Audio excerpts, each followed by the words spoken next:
Assalamualaikum warahmatullahi wabarakatuh.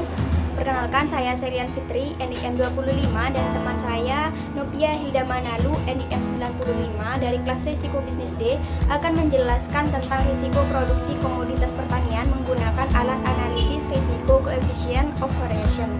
Yang pertama yaitu definisi alat analisis risiko coefficient of variation atau koefisien variasi, merupakan ukuran risiko relatif yang diperoleh dengan membagi standar deviasi dengan nilai yang diharapkan. Semakin besar nilai koefisien variasi atau CV, menunjukkan semakin besar risiko yang harus ditanggung petani. Berdasarkan rumus, diperoleh suatu hubungan antara nilai batas bawah produksi, biaya, dan pendapatan atau L dengan nilai koefisien variasi.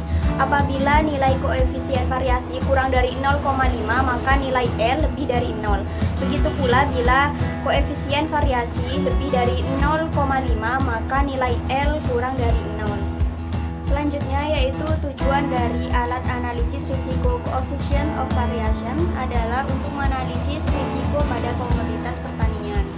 Selanjutnya yaitu alur manajemen risiko. Terdapat proses manajemen risiko dalam buku Basyait tahun 2007. Yang pertama yaitu identifikasi risiko. Proses ini bertujuan untuk melihat kerumitan risiko yang harus diukur dan dianalisis pada kegiatan selanjutnya. Yang kedua yaitu analisis risiko. Seluruh persyaratan pengukuran ditujukan untuk menghilangkan kesalahan yang dapat merusak hasil analisis. Yang ketiga yaitu perencanaan risiko. Pengolahan risiko dilanjutkan dengan menyusun rencana mitigasi atau penanggulangan dan rencana kontingensi. Yang keempat yaitu pengawasan risiko. Dilakukan untuk melihat kemungkinan penyempurnaan tahapan analisis risiko yang diakibatkan perubahan lingkungan.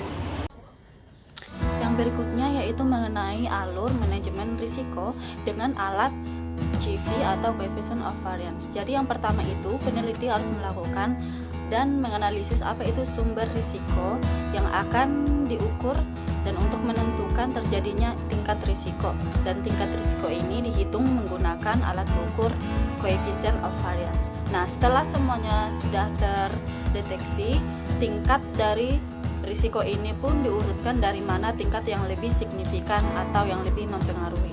Setelah itu, strategi penanggulangan risiko pun dapat ditentukan.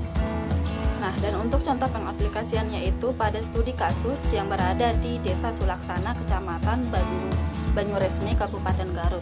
Di sini peneliti melakukan analisis terhadap sumber risiko yang terjadi, kemudian mereka menyimpulkan tingkat risiko yang ada pada usaha tani komoditas cabai merah yang ada di desa tersebut. Nah, berdasarkan coefficient of variance atau yang dilakukan pengukuran menggunakan alat CV ini, peneliti menemukan bahwa setiap jenis risiko ini terdiri atas 3 jenis. Yang pertama, jenis risiko biaya, jenis risiko produksi, dan jenis risiko pendapatan. Terhadap jenis risiko biaya itu melebihi nilai dari coefficient variance atau nilai standar yang ditetapkan yaitu 0,5.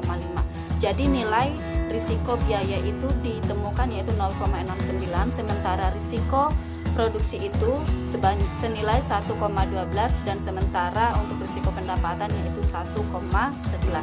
Jadi di sini peneliti menyimpulkan tingkat risiko ini terjadi karena melebihi dari nilai standar tersebut. Baiklah, terima kasih atas penjelasan kami ini. Kami ucapkan terima kasih. Mohon maaf jika ada kesalahan kata.